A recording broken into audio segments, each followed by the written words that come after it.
and he said he's feeling pretty good. And just what have you seen from him? And I guess it's in his progression from having to sit out to limited practices to getting to play a little bit, now getting to play a lot and being pretty productive. Yeah, no, I think Nick is progressing exactly how he hoped that he would. He's fully engaged in practice and pre-practice, post-practice, and I think he's getting more and more comfortable, with each game. Both scheme wise and then also just from an individual standpoint as well. Well, what is it you really like about what he's been able to do for you, coming off the layoff? Well, yeah, obviously the points come to mind right away, but he stretches out the defense because his ability to shoot, not only 3-point shots, but shoot them at a really high clip. He can, he's really good in transition. He's excellent at creating his own shot when plays break down. He's a really willing passer. He's got high basketball IQ. So all those things I think, make our team, much harder to defend and game plan against.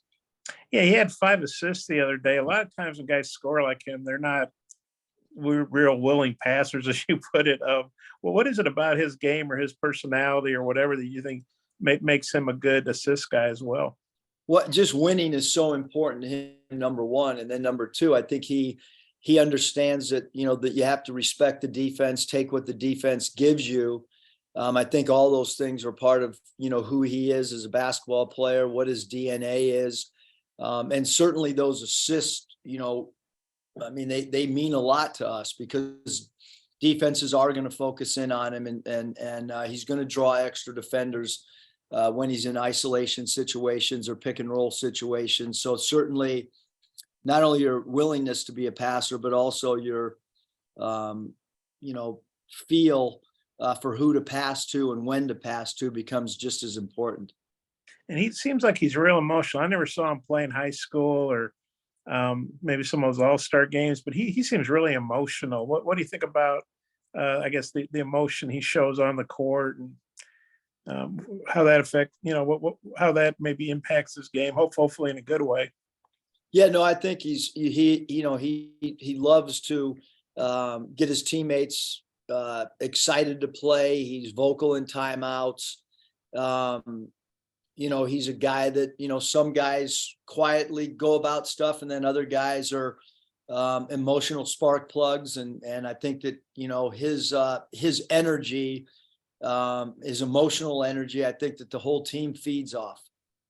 Okay, I got a couple more, but I'll turn it back to Mike. Thanks, Eric. Scotty?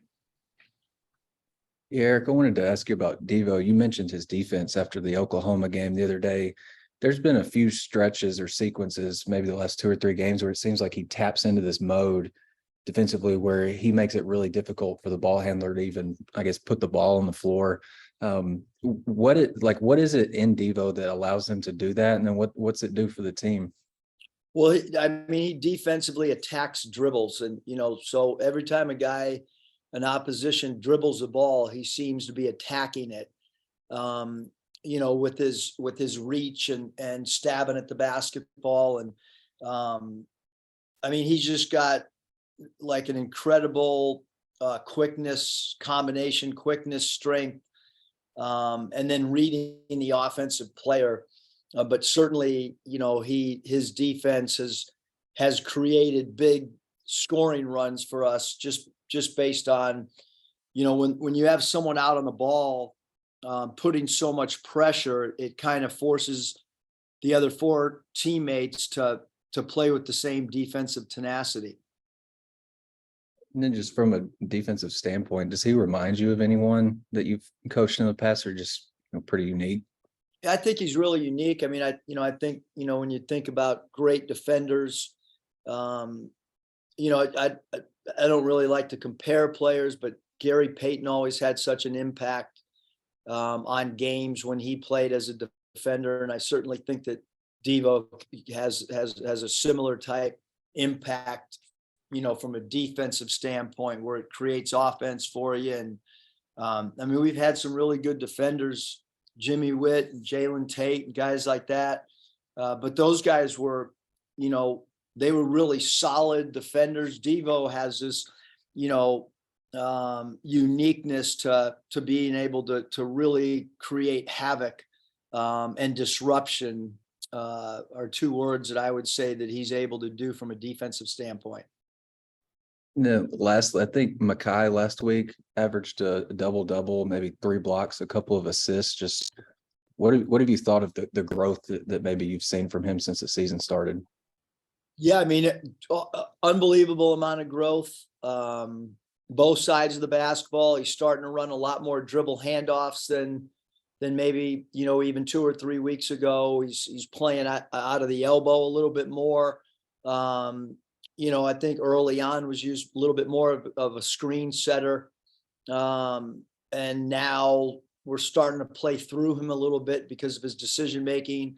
Obviously against Oklahoma, he made some great backdoor passes. But yeah, his defensive, being able to block shots, being able to be a help defender, and against Oklahoma, he was really good on the ball guarding his guy. I thought that they tried to go into Groves to start the second half, and I thought that Kai did a great job. Hutch, Yeah, Coach, curious what your impressions are of Bradley and kind of the challenges they present to you. Yeah, Bradley's a really well coached team. Obviously 7-3 right now, and number 21 Dean at the point guard position's got great speed. He can really shoot the basketball. Hickman, another shooter at the off guard spot. Number 10, he's got deep range. He's a good basket cutter. Leon's number 14 can kind of play the 3-4 for him. A shot maker. 23 off the bench is a really, really good shooter, can really, really shoot the basketball. And then at the 4 spot, 35 Hannah, very athletic, left-handed. They'll run a fake dribble handoff where he'll keep the ball going to his left. Montgomery, a guy that can shoot it, number 3, and that is pretty athletic. And then Henry, a really good dribble driver. Their leading scorer has been out for a few games. We expect 22 Henry to play. And then 51 Mast, an all-league center. This is a really, really good basketball team that's extremely well coached. They have an excellent overall defensive scheme, game plan that they put together. And then they have quite a few shooters, especially at the 1 spot with Dean and Hickman at the 2 and Leon's at the 3. And then even Weathers coming off the bench, number 1, is a high volume free throw attempt player. And then we didn't get to talk to Devo. I guess he had some exam stuff to finish up, but I'm curious if is there some extra motivation from him and Kamani and yourself? I mean, the way last year's game went down there to maybe rectify that a little bit this year.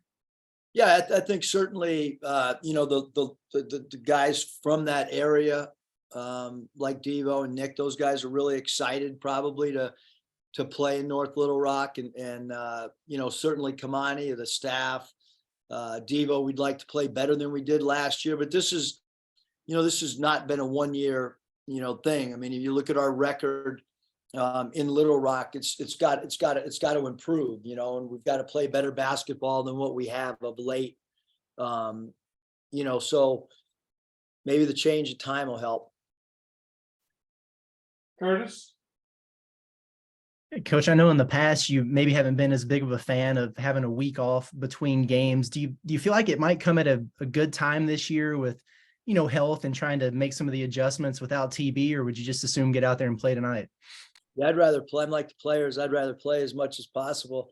It's just a unique week when you're talking about finals and only playing 1 game, in 7 days. It's just kind of unique. Doesn't really happen much in college basketball. And then, we're trying to change up maybe some of the things that we have done in the past leading up to this game.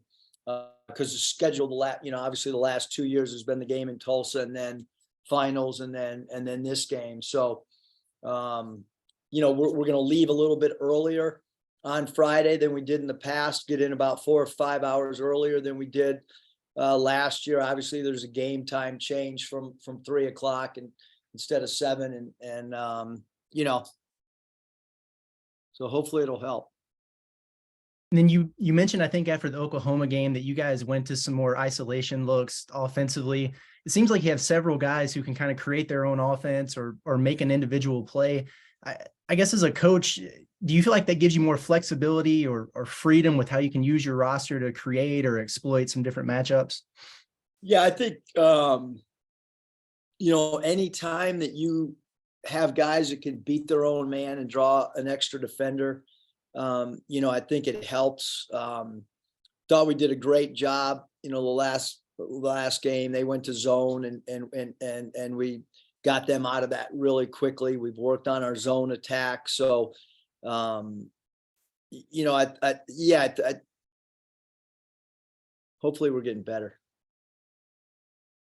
And then the last thing for me, kind of a housekeeping thing on my end, this game, obviously it's a very pro Arkansas crowd, but is there clarification on whether or not this counts as a home game or a neutral site when it comes to the net rankings and all that? Yeah, it's a home game. Not that I love that or agree with it, but it is considered a home game. Thank you. Bob? Yeah, Eric, the crowds down there are always really good. The fans love seeing you guys, and of course, it's not on TV. So if you want to see the game, you got to get a ticket. But is there a part of you that like, hey, we need to deliver for these fans because they come out and they really support the team? And it's obviously not on you, but Arkansas is 12-10 in that building, and it's played some pretty good teams, and Bradley's a good team, but it just seems kind of mind-boggling, you know? It defies logic, really. Yeah, because I mean, it is, you know, the Valpo game, because I was just talking with Hunter, you know, literally 5 minutes ago, and we were talking about how loud when Adriel Bailey blocked that shot against Valpo, that's as loud as a building he or I have heard. I mean, it was, crowds have been great there. The enthusiasm's been great. When we go out to eat the night before the game, great environment, hotel, walking through the lobby, everybody's excited. Now we got to go play better. And you said you guys, like you said, you're going to get down there several hours earlier. Like, what time you guys going to leave Fayetteville and get down there? Well, we hope to leave around 11:15 in the morning, and go to the hotel, then head over for an early afternoon practice, and then have a nice meal, have a couple film sessions, wake up the next morning, and get ready to play.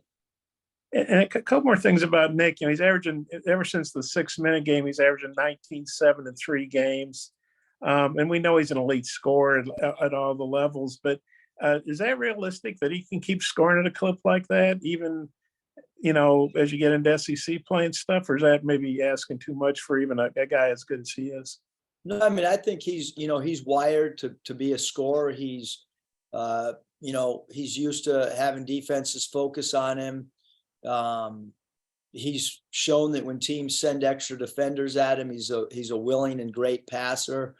You know, we can't control how defenses, what they try to take away or anything like that. Bradley, you know, one of the best defensive teams in the nation. You're looking at the SEC.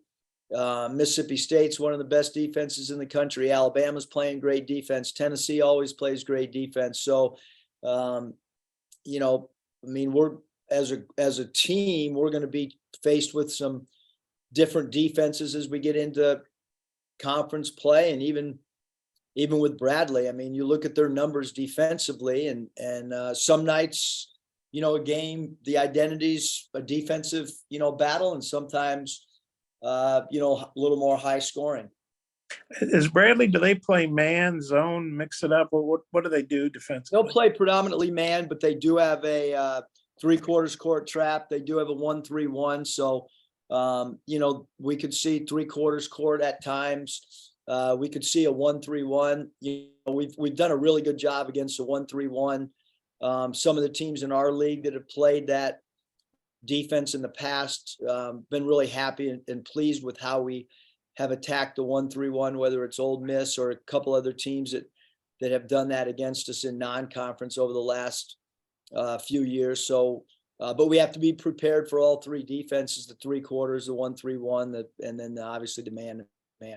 And then getting back to Nick for a minute, how's his defense been, and just how do you think he's handled everything? Missing some games, restricted minutes, coming back, increasing his minutes, trying to get his win back. How do you think he's handled all that?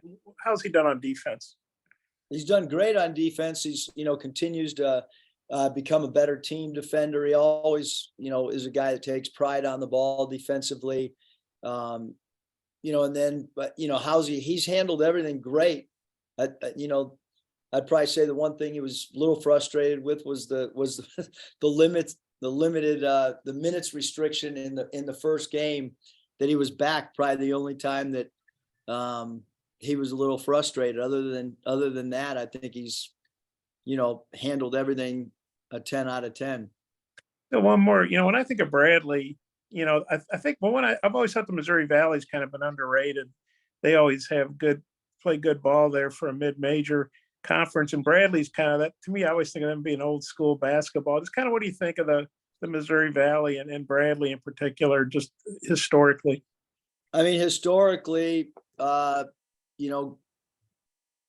Bradley, all the way back to Dick Versace and Mitchell J.J. Anderson, two guys that I had an opportunity to work with when I was with Memphis. Coach Versace was an executive there, and Mitchell J.J. Anderson, who's one of the best players that's ever played at Bradley, was on staff as well. That program for a lot of years has been really, really good. And this particular team, I think, is extremely well coached. They're very deep.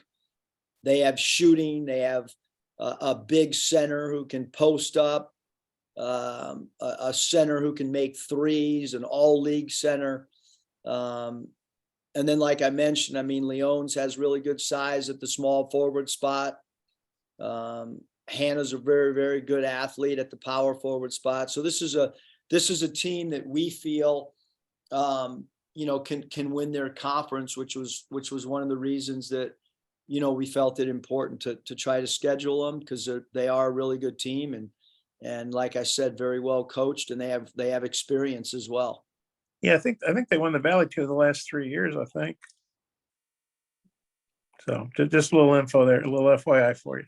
I got that. I got that in my notes. Okay. I'm good. Thanks. Anything else, Coach? All right, Coach. Thanks. your Appreciate time. it.